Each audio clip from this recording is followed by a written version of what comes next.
That's wow, that's an interesting question. What drew me to music?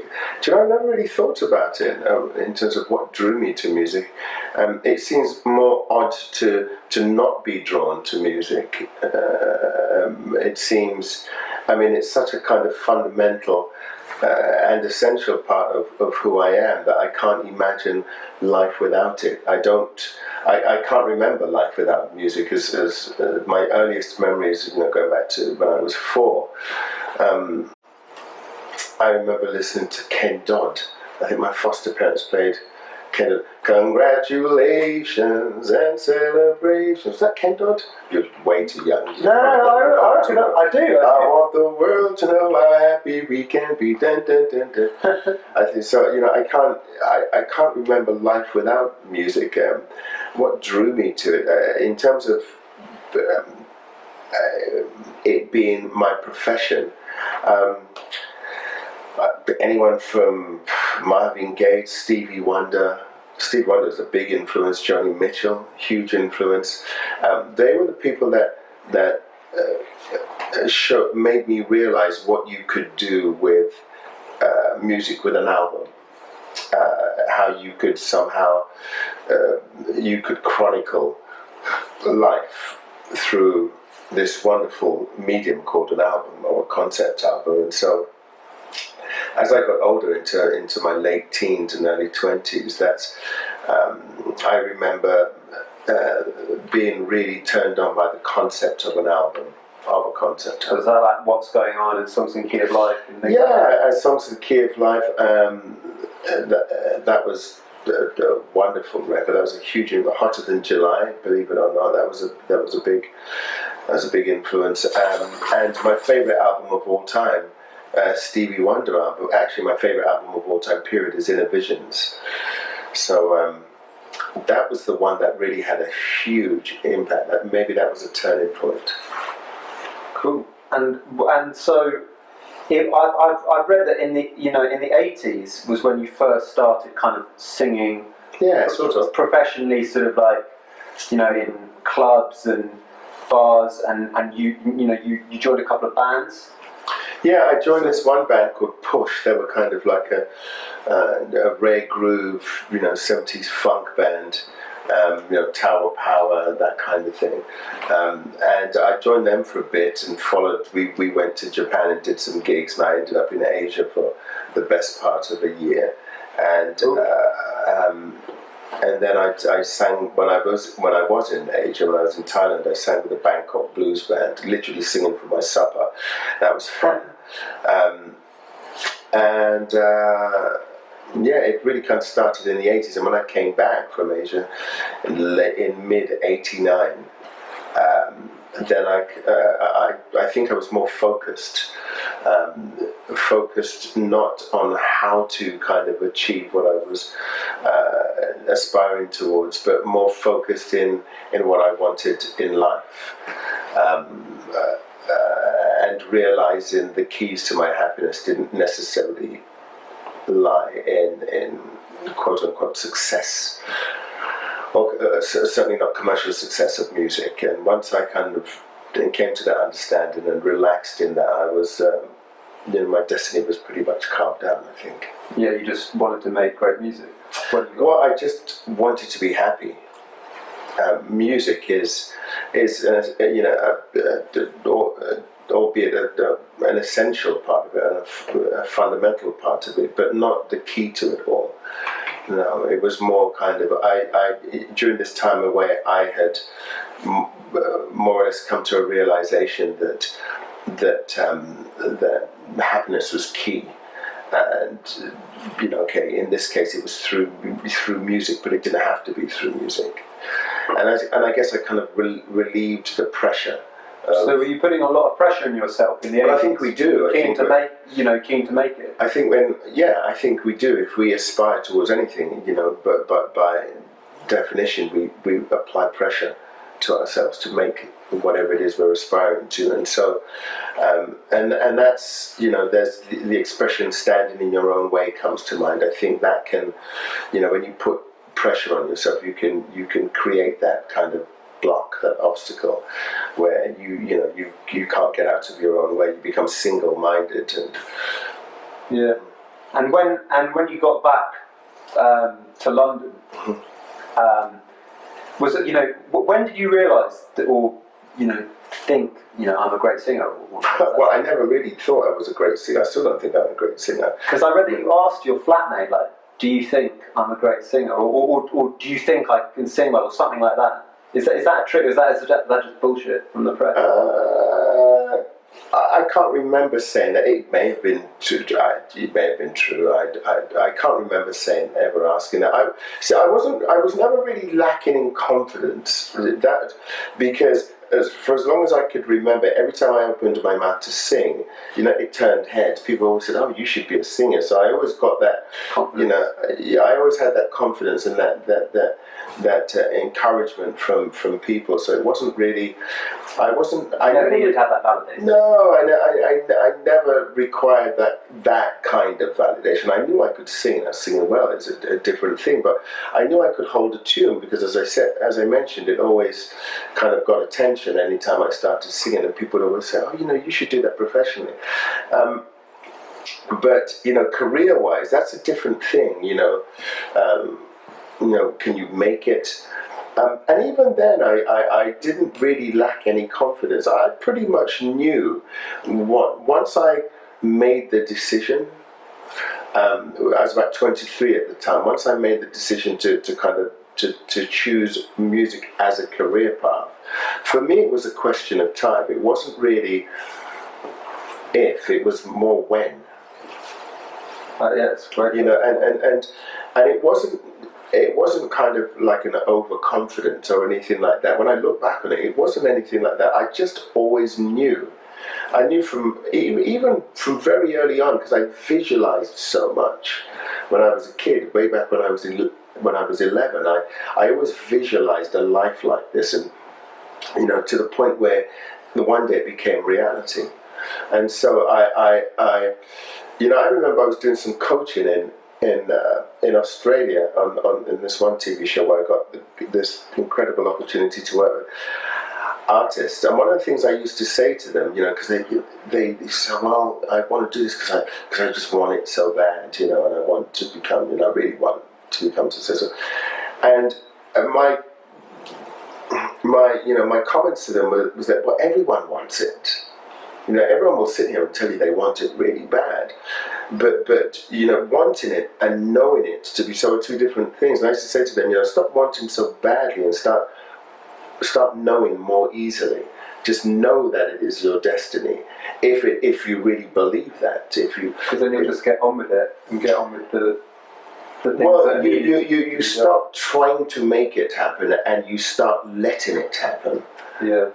Rather than trying to make it, it's you can't make anything like it. Certainly not you can't make things like that happen. And if you do, they're very seldom sustainable. It's more you surrender to a knowing, to a kind of a governing force, an energy. You surrender to that, and you live as though it were already. And I think, and that was certainly, whether that was consciously or subconsciously, I suspect the latter. That was my attitude, that was my approach to it all. I just knew, to the point when it actually happened, success, or commercial success, I was least surprised. I wasn't surprised at all. I was like, okay, great, now I can get on with it. Yeah. So what, and it's so in that sense probably made you more grounded in dealing with it. I think being grounded, and I don't know, I don't know how grounded I was, but I think being able to cope it was a direct result of it happening later. I mean, my commercial success didn't happen until I was 27, and that's actually quite late for a lot of people. Yeah. I mean, particularly nowadays. I just think I'd sort of done a relatively fair bit of kind of living before it all, this whirlwind came around. Yeah, so I was lucky. I had some wherewithal to kind of cope with it, to deal with it, because it is, it can be quite harrowing. It can be quite scary. And so Killer, was sort of the turning point. Yeah. And do you still have really fond memories of? Yeah, great memories. I remember, Adam and myself doing a kind of DJ guest appearance thing around Europe before Killer was a commercial success, in the mainstream charts. I remember doing loads of gigs like that, and they were really fun memories. And of course, at the time, you don't appreciate them as much as you perhaps should do. But because you're still moving in a direction. Well, you're still moving, and you're young, and what's the expression? Young is youth is wasted on the young, or something like that. I don't know. I can't remember, something like that. Would you say, how big a role or credit do you attribute to Trevor Horn in your early first record? Oh, everything. I credit and attribute a lot of my success, 90% of it, to Trevor. Trevor has been. Trevor's what I regard as being.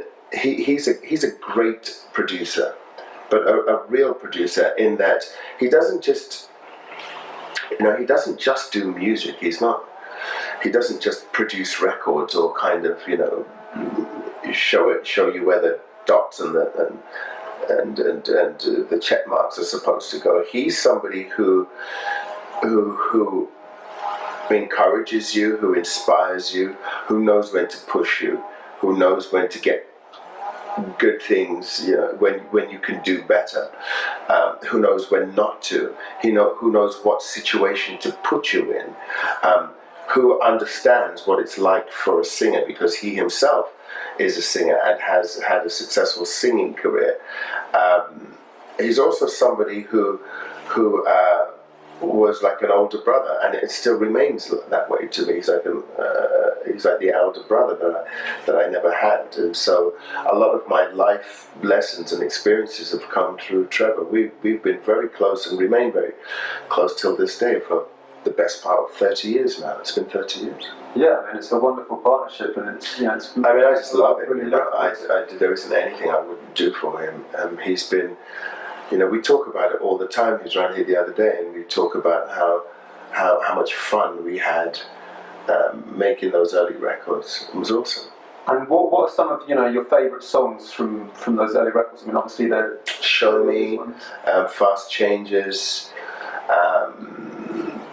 Prayer for the Dying, Crazy. I remember the first time he played me a mix of Crazy when I was still quite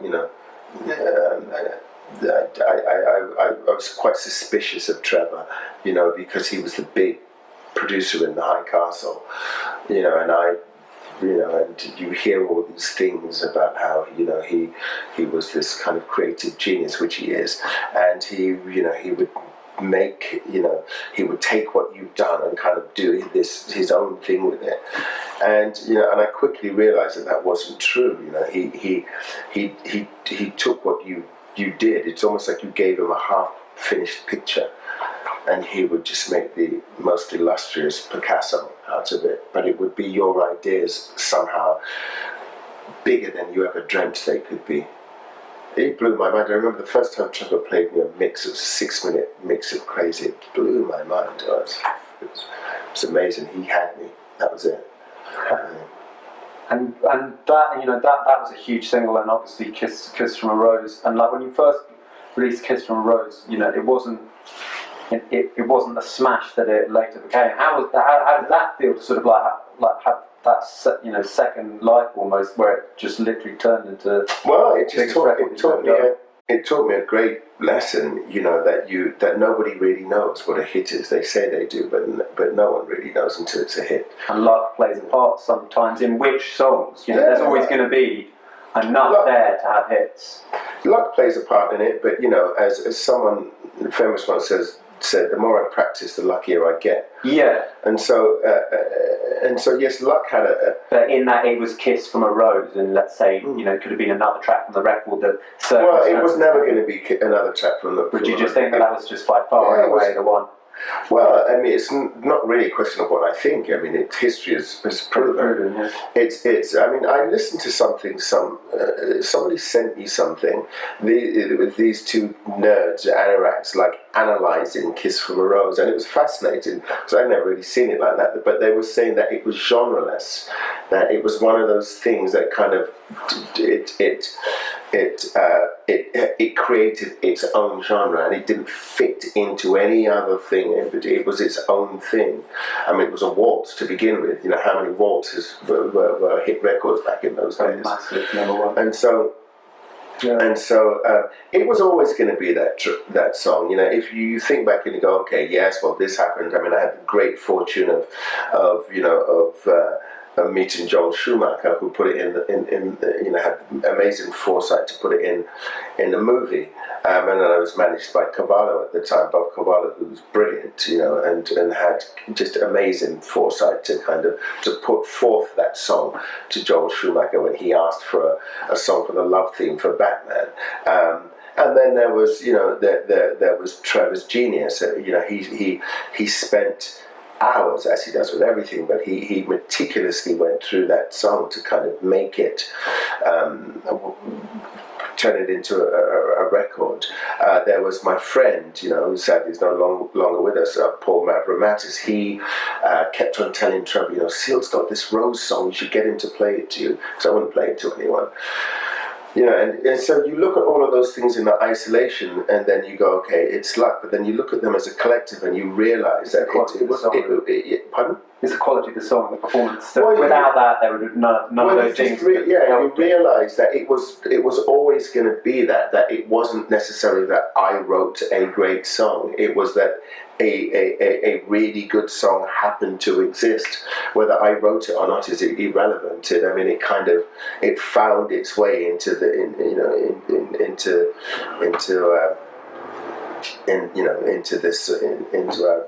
our dimension, and it, you know, it was just that song. It was always going to be that.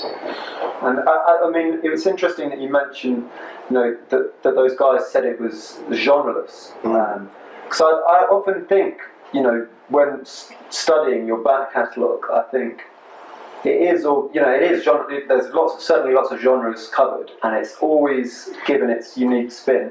And actually, when I first got introduced to your music, it was tunes that I didn't know at the time were not from the initial period of success in the 90s. You know, stuff like Amazing, and from the Seven record, Every Time I'm With You. And I actually thought when I listened to them, these will be from, you know, from the 90s. These are going to be from that initial period of absolute smash success, because they, you know, it's a very, very consistent. And so, you know, what I wanted to ask about that is, you know, are you pretty meticulous when it comes to making records? Because I've heard about and sort of read about a lot of you know, a lot of work gets done on post-production, or and you know, you're very meticulous when you're in the studio, and you really do just care quite a lot about the production of records. Is that something that's been throughout your career? Well,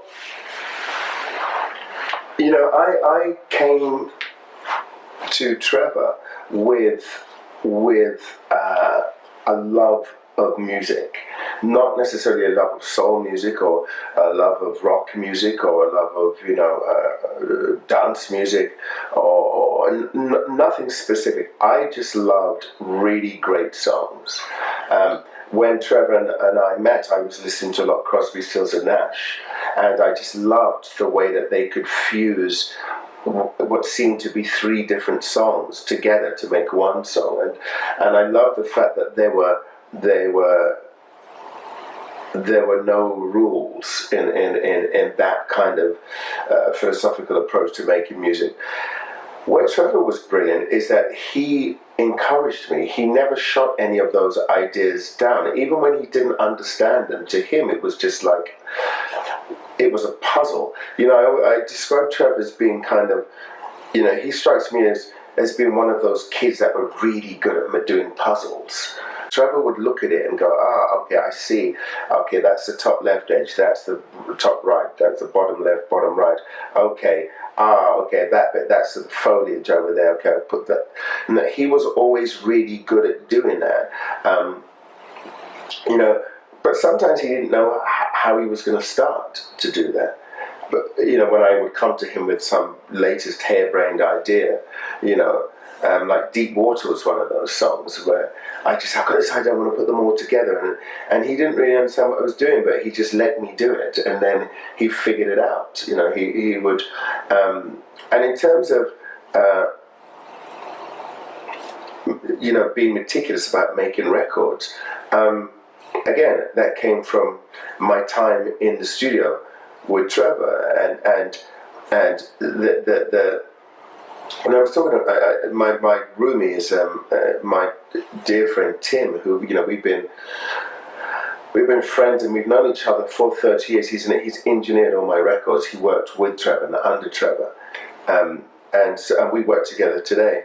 And we had some musicians around here. I think it was just yesterday. Some younger musicians, and we were talking to them about the studio and the process of making records, and they were just amazed at what we were saying. And I was saying that the studio was a place. It was a sacred place. It's not like it is today because, well, first of all, not a lot of great recording studios exist. Technology is such where the industry's changed. Make it in your bedroom. You can make it in your bedroom, which I love, by the way. But back in that day, the studio was a sacred place. That was a place where you went and you were creating. Whilst everyone else was sleeping, you were working through the night in this sacred place. It's almost like you were working on this secret that everyone was going to hear at some point. Studio time was money. The engineer, we were talking about Tim's experience in the studio, and we were saying, look, you weren't even allowed in the studio. You worked on night reception, and then after probably doing that for 6 to 8 months, you were allowed, depending on your temperament, you were allowed in the studio as the tea boy or the coffee maker. You would make coffee or tea, and that you'd speak when you were spoken to, and then eventually, and this is back in the days of tape.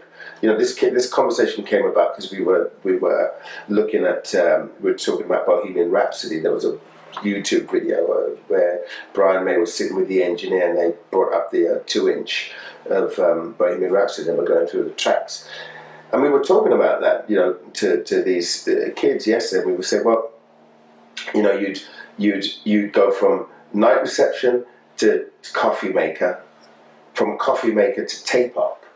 You weren't even allowed at the desk. You were at the tape up. There was a remote tape machine, a remote control for the 2-inch Studer, and you'd base it on the Ampex, and you'd be in charge of stopping and starting, and when I was in the vocal booth, I'd be dropping in, and that's you'd be a tape up, and then eventually, maybe after about a year and a half, you might be allowed at the desk to be an engineer, depending if Trevor liked you or not. Your way up. And so there was never a moment in during that period where I walked into the recording studio off the street at any time and not be able to sing within 10 minutes. Like, the studio was set up, because as far as Trevor was concerned, the most vital, most essential part of the whole thing was getting the vocal.